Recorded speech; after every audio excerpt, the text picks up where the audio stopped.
that, my life taught me that whenever there is an obstacle, just wait for it, honor it. See different things. I see other things. I don't see what I was seeing before. Now I hear other things. I hear between the words. I hear my students, I listen to my students explaining, telling a story, and I just listen to another story that is behind what they're saying. So for me, my work is to amplify the senses, because this is how we observe the world, how we experience our reality. Welcome to today's episode of SELINTalks. We are super excited to have Theodora with us, a true champion of teen resilience and self-mastery. Theodora is not just an educator, she's a visionary who has transformed how we think about youth empowerment. As the founder of exSELlens, she is here to share her passion for nurturing young minds and educators by helping them reach their highest potential. Stay tuned as we unpack Theodora's innovative approaches to building stronger and more resilient teenagers and educators, and discover why her strategies are game changer in education. Get ready to be inspired.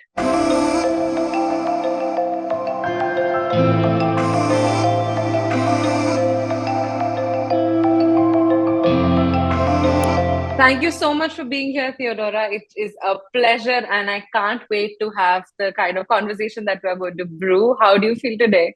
Thank you so much for the invitation, Shruti. It's an honor for me to be here with you and sharing all this journey I have with your audience. Awesome. So we're going to start with such a diverse range of creative programs like Little Pilots and X-Brain under your belt. Could you share which one of these programs is closest to your heart and why? Yeah, that's a tough one because they're all my babies, right? Yeah. And they're all curriculum that serve a specific purpose. But the one that is closest to my heart is X-Brain. Although it says brain, it's closest to my heart. And it's not about this brain at all. Yeah. It's about the heart and brain cohesion. It's more of, it's a course that integrates everything I've learned from my journey, my self-development journey. And then when I started trying it out with my students, they got so interested in it. And I said, this could be an actual program.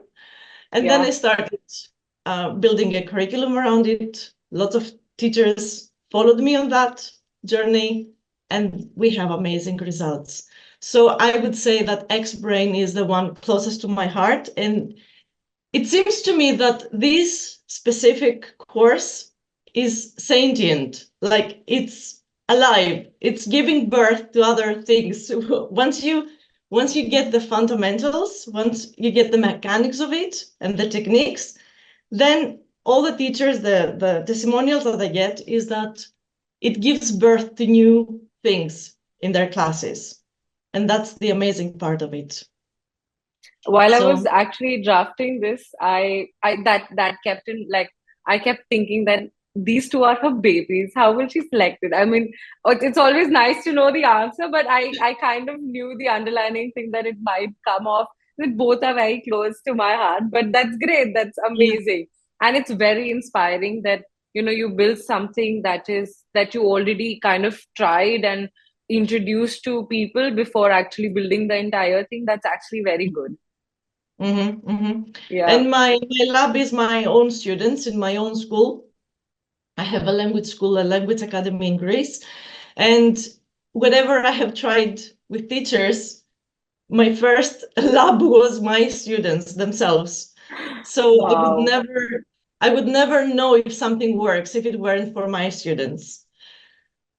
That's very amazing. It's very inspiring, actually. Can you take us back to what initially drew you into the field of education and specifically into focusing on emotional resilience and, peak performance for teenagers? The field of education was something that landed on me. I'd never intended to become a teacher, but it just landed on me. And I very early in my life, I became a manager of a language academy, and then I took it over. So this is how it started. So I started as becoming a manager for this as admin, but then I quickly started teaching, and then quickly I took it over, and then I gave it a totally new turn, a new light in the academy. But I was for the first, let's say, 20 years, 18 years of running the school, I was going against the current. This is how I call it. It was against the current. It was me trying to push my students to become better, to achieve more by going against them. I didn't know.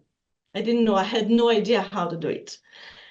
But then through my self-development journey, what I learned about myself inspired me, and I started seeing what I wasn't seeing before. So it wasn't that the students were not successful, but they were successful through lots of pressure, my side, from their parents' side. But then with the new light that I brought in my school, everything changed. Like the mindset shifted, our skill set shifted, my skill set changed, their skill set changed. But it was when I looked for the answers for myself, not when I was looking for answers for my students. And this is what I try to teach when I train teachers. I try to teach them to integrate the practices themselves, to forget our teachers. So if we decide to do a 3-month training, I ask them to forget that they are teachers, because otherwise it doesn't work. It doesn't work. It comes from barriers as well, right? There are a lot of unlearning that you need to do in these kind of training programs. Very quickly, could you tell for our audience, could you tell us what Little Pilots and exSELlens is? So you picked Little Pilots. Okay, Little Pilots is the second level of a curriculum I have built for young ones, for 5-year-olds. The first level is called Mommy and Me. And if I am allowed to mention Mommy and Me, because this is my first baby, Mommy and Me is a very unique program where parents participate in classes with their kids. Wow. And they learn English with their kids. But while their kids are learning English, I'm teaching something to parents indirectly. And I'm teaching them how to stand back and give initiative to the kid. So I train them week by week. I train them what to do and what to say at home in their first language, of course. And I train them that the skills that we learned in class can now be continued at home in this way. So if you that is amazing. Yeah. So if you liked what we did in class, then this is how you can do it at home. Wow. And everything I've learned about how the brain works and the science of learning and what works in learning and what doesn't work, what stops learning, what kills motivation, everything I've learned was embedded in that first initial course, that curriculum I built. And because this was a very huge success, then people asked for more. And then I developed Little Pilots. So Little Pilots is level 2 of that initial course, Mommy and Me. But in Little Pilots, they're pilots on their own, not mommy in class. The mommy is not doesn't participate in class. But of course, I continue the training for the parents. I give them every week. I give them a short, like a mini course, let's say, of how they can help their kids. And in Little Pilots, the difference with other courses is that we don't follow the phonics process. So we teach reading and writing, but without the phonics process. So both programs are for very young learners, Mommy and Me is for 3 to 6 year olds, and Little Pilots is for 5 to 8 year olds. So it's before they start the regular English classes. Right. Yes, and they get to learn to read and write, but in a very different way than the usual way. Oh, wow. It's very innovative. What about X-Brain? X-Brain is something totally different. It's for teenagers. Okay. So it's after kids have learned to explore themselves. And it is for the socialization period. It's the period when the students are considering themselves part of the society. And peer pressure is what plays a big role in their life at that point. Very true. So if we could break down our the system, the way we build our values, it would be from 0 to 7. The period is called imprint period. And in this period, we absorb everything as reality. So whatever our parents are saying, or grandparents, this is our reality. And this is where all our beliefs, or our belief system, is formed. So everything I know about myself was built at that age. So whenever I face a difficulty with one of my teenagers, I have to bring them back into that age to resolve it, not into the adolescence. Same goes for adults. If I have to resolve something with a teacher client I have to take them back to that age, because this is where the root of this belief is. So after the age of 7, the period from 7 to 12 is called modeling period. And in this period is when we start school and we start having influences from other people as well. And it's mainly people we admire. So if we have an uncle in the family, an aunt, or a teacher at school that we admire, then we start picking new beliefs from them. And we start modeling what they do. And then after the age of 12, after the age of 13, we have the socialization period, which lasts until about 21 or 24, some people might say. And in this period, we're mainly influenced by what others are saying. Yeah. And we try to fit in. But this effort to fit in is based, like the way we do it is based on the age from 0 to 7. So if we try to get people's attention, we're going to fit in a different way than if we have nurtured this need for attention from within. We will merge with different kind of people if we have this need unmet, if we have it met from the family. So when I discovered this, I said, okay, I have developed 2 programs for the imprint period. And the need for me to develop these programs initially, it wasn't an initial need, it just landed on me again through a struggle. But when I started developing, I said, this is how I can get to the parent before the age of 7. Because I have lots of parents in my academy, but I see them about 10 minutes every 3 months. For the meetings, yeah, in the meetings. So I wanted a way to get to the parent without getting to the parent directly. So this is how I built the Mommy and Me program. I'm having contact with the parent on a weekly basis, and I bring them into my classes, and they learn while their kid is learning. So it's very implicit. It's not explicit at all. And for the teenagers now, I said, have they missed their chance? There is no hope for them. Like if they have been, I don't have access to their parents now. Does it mean that the game is lost? I couldn't accept it. I couldn't accept it. So again, when I was working on my self-development and trying to figure out things for my life, and I was seeing that the way that my teenagers were struggling, I started, there was one point that I said, okay, enough is enough. I have to pause the class now and do something different.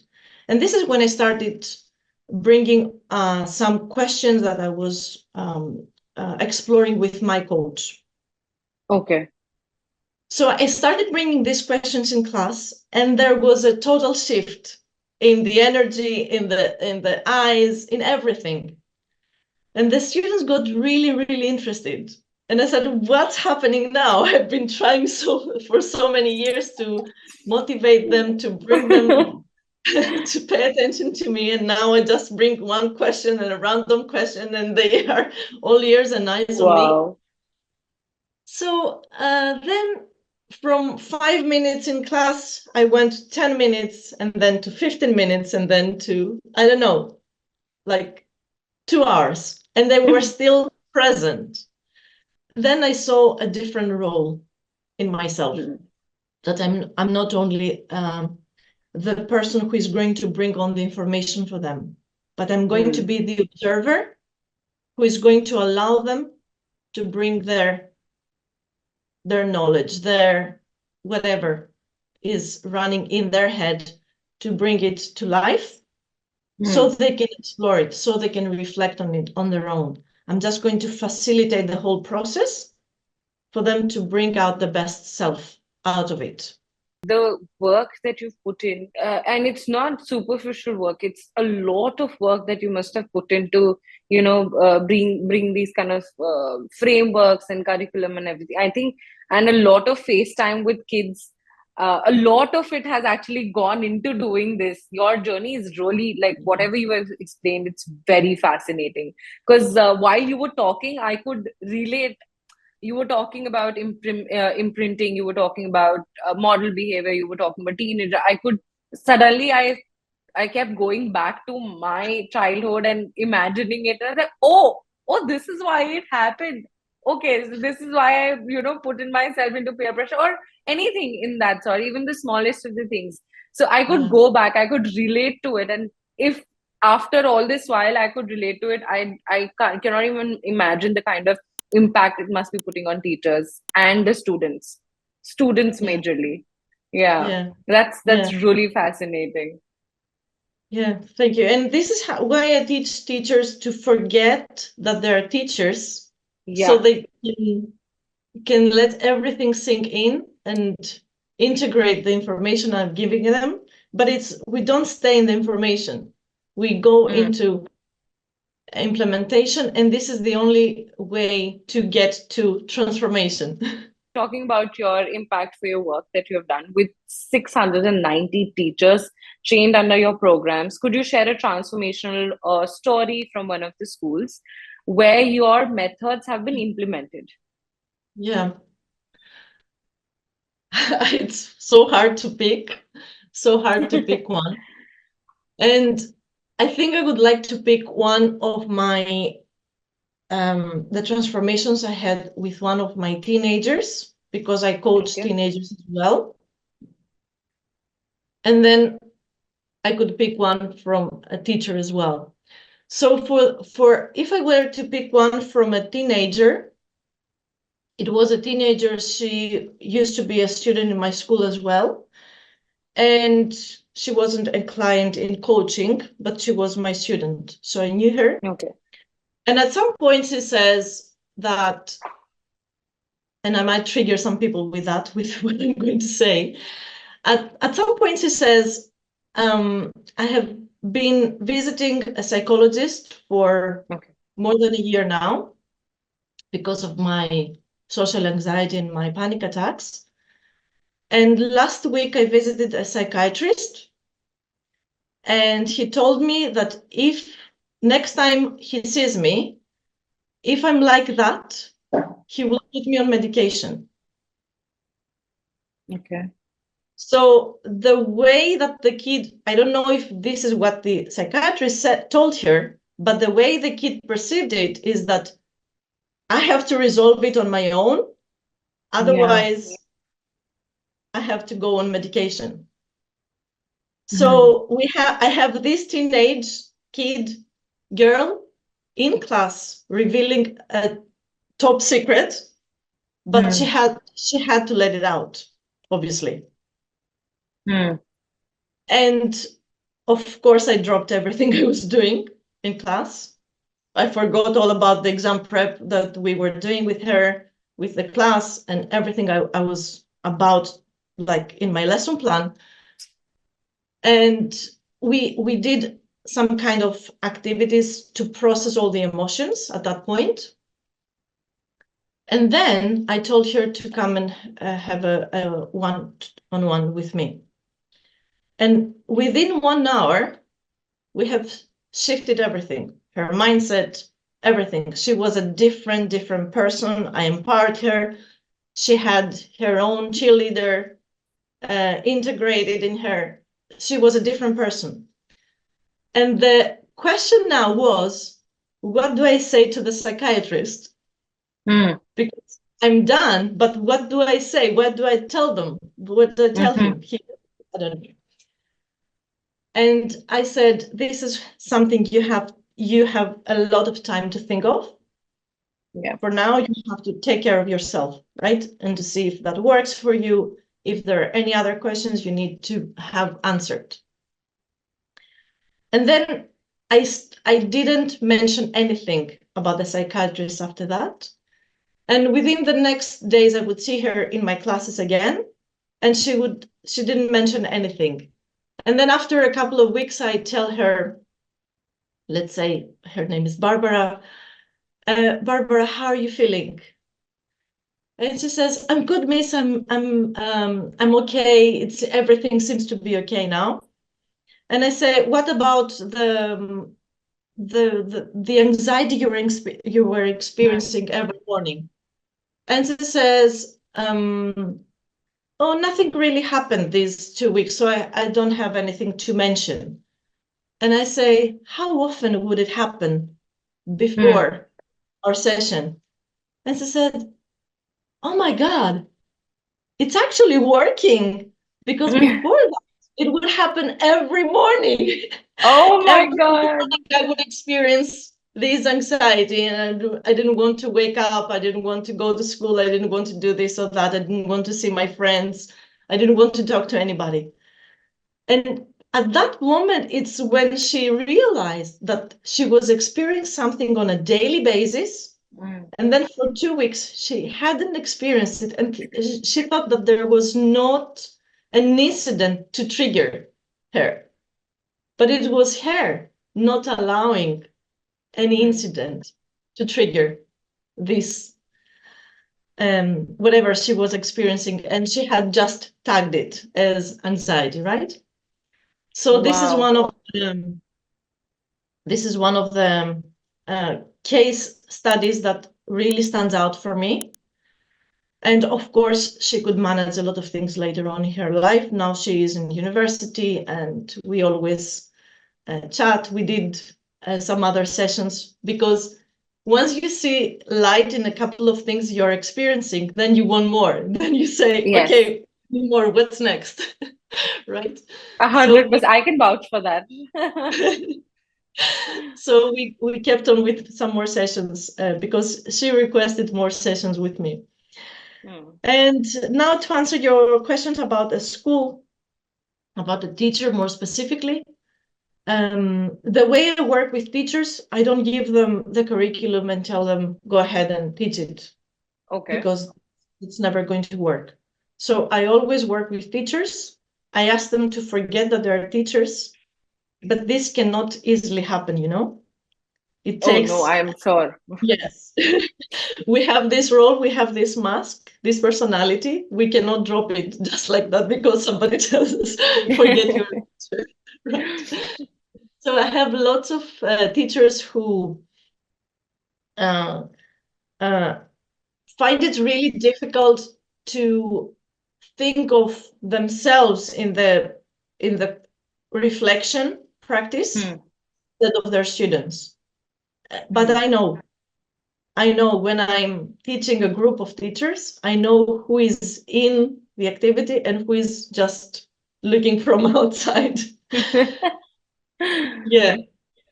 And I just wait. I just wait, because it's the way the caterpillar goes into the cocoon and comes out as a butterfly. Yeah. Yes, if you slit open the cocoon and say, hey, butterfly, are you ready? What's going to happen to the butterfly, right? Yeah. It's going to die.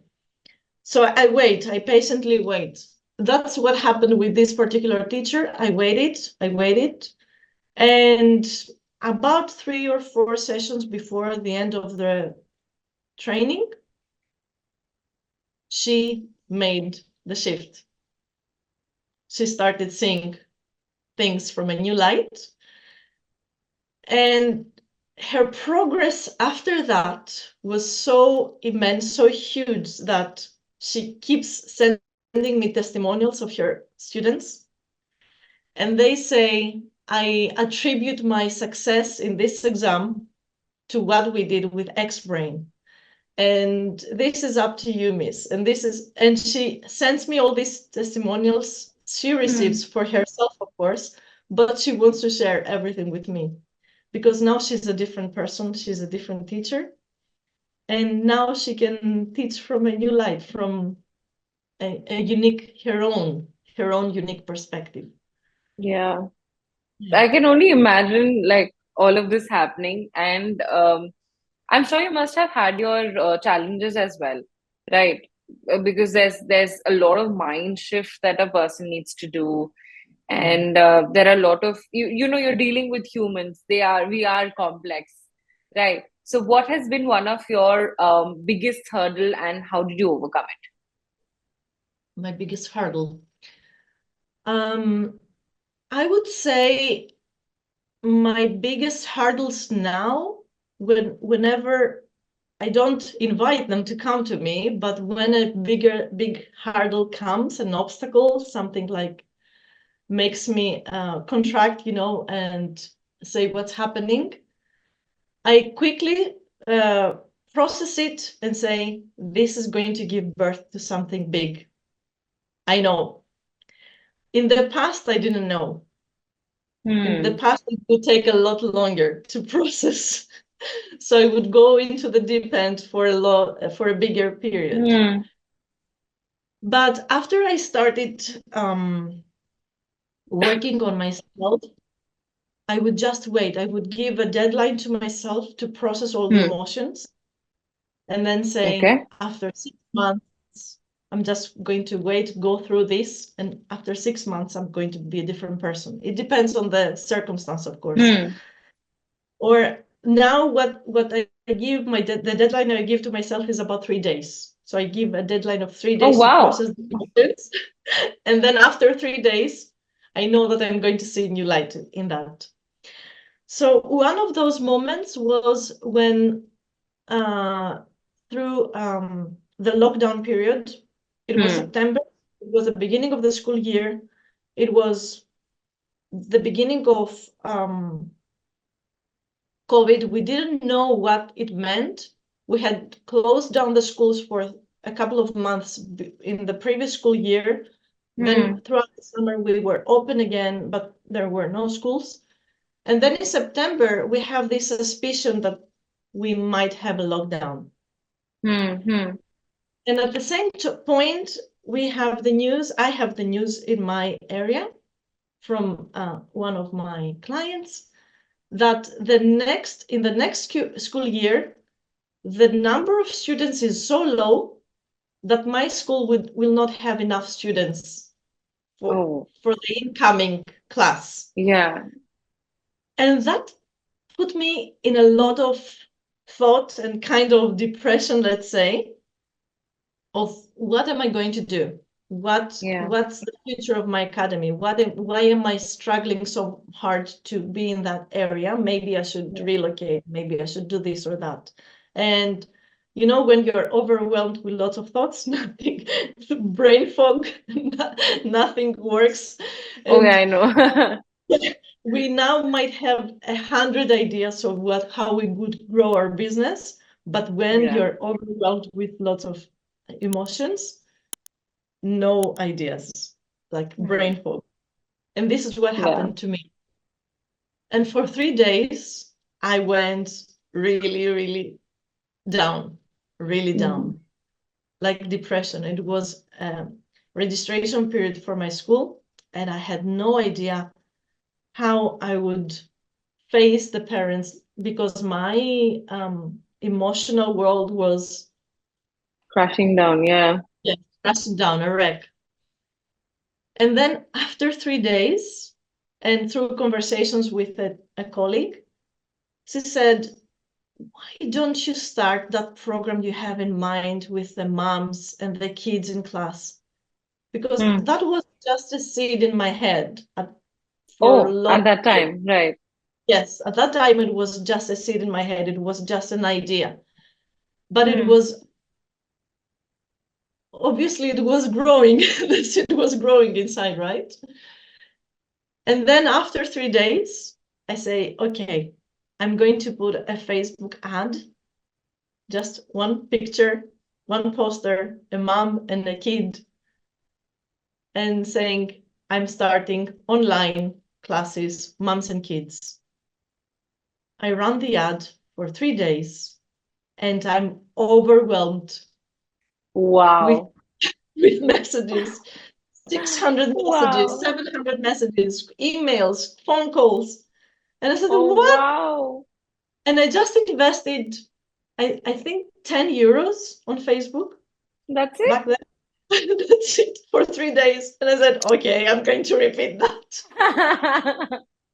And people wanted to know, of course, it wasn't easy for everybody Of course, to yeah. be part of this program, because when you say you, mom, you are going to be in class, not everybody is willing to do that. But then after 10 days, about 100 people signed up. And it was people from Beautiful. all over my country. And I kept running the ad, and it was people from Europe as well. And I said, what's going on? Wow.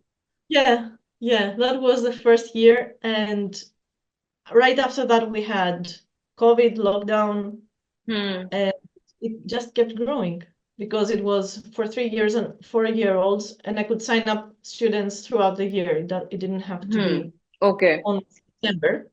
So people could just join at any moment. And people just kept joining. And my groups just kept growing, and I kept adding new groups. And that was the first year of Mommy and Me. And I had no Beautiful. idea what I was doing. I was just building a course. I had no Oh, idea. wow. So, yeah. So after that, my life taught me that whenever there is an obstacle, just wait for it. Just honor it. I'm going to take a very big takeaway from this and this specific line. Um, and the thing that you said, that you sit and process, and then you know that there's going to be, like the cliche, light at the end of the tunnel. It actually happens. That is going to Yes. be my takeaway. And Yeah. yeah, I'm really moved. I'm moved with what you did with that teenager. I'm moved with how you have built up everything with all of that has happened. And it is not just for flattery, but I'm a very big advocate for hard work and resilience. A very big. I cannot even emphasize enough on it, but because I know it works. It's something that will never betray, and you have done it. You're a live example of it. You've done it, and you're doing it for others. Of course, there's a business perspective to it, but there's a greater good that you're working towards. That matters a lot. I think you answered the last question. I'm still going to ask, for somebody who's looking to make the similar kind of impact in the educational field, what advice would you offer based on your experiences? Yeah, I don't have a cookie cutter for this, because my teachings and my idea is that I teach you something, you filter it out, and you make it your own. So whatever I teach you, you have to figure it out how you're going to use it in your circumstance, in your context. I have no idea about your context, but what I can show you is how to connect to your senses. So the work I do with other educators is teach them how to connect to their senses. And the testimonials I get is that now I see different things. I see other things. I don't see what I was seeing before. Now I hear other things. I hear between the words.